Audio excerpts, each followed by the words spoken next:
ഒരിടവേളയ്ക്ക് ശേഷം വിവിധ രാജ്യങ്ങളിൽ വീണ്ടും കോവിഡ് കേസുകൾ റിപ്പോർട്ട് ചെയ്തു. തെക്കുകിഴക്കൻ ഏഷ്യൻ രാജ്യങ്ങളാണ് പ്രധാനമായും കോവിഡ് കേസുകൾ കൂടുന്നത്. നിലവിൽ JN1 വേരിയന്റിന്റെ പിൻഗാമികളായ LF7-ഉം NB1.8-ഉമാണ് സിംഗപ്പൂരിൽ പടരുന്ന പ്രധാന കോവിഡ് വൈറസിന്റെ വകഭേദങ്ങൾ. ഹോങ്കോങ്, സിംഗപ്പൂർ, ചൈന, തായ്ലാന്റ് എന്നീ രാജ്യങ്ങളാണ് കോവിഡ് വ്യാപിക്കുന്നത്. സിംഗപ്പൂരിൽ കഴിഞ്ഞ വർഷത്തെ അപേക്ഷിച്ച് കേസുകൾ 28% വർധനവുണ്ട്.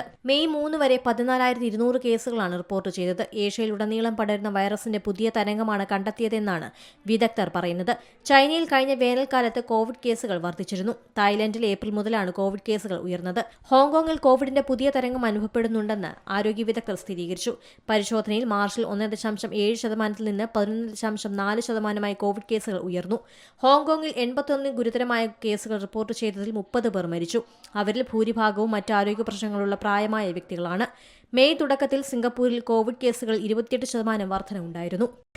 പുതിയ വാർത്തകളും വിശേഷങ്ങളും ഇനി വിരൽ തുമ്പിൽ. എല്ലാ ഡിജിറ്റൽ പ്ലാറ്റ്ഫോമുകളിലും ഇപ്പോൾ സീ മലയാളം ന്യൂസ് ലഭ്യം.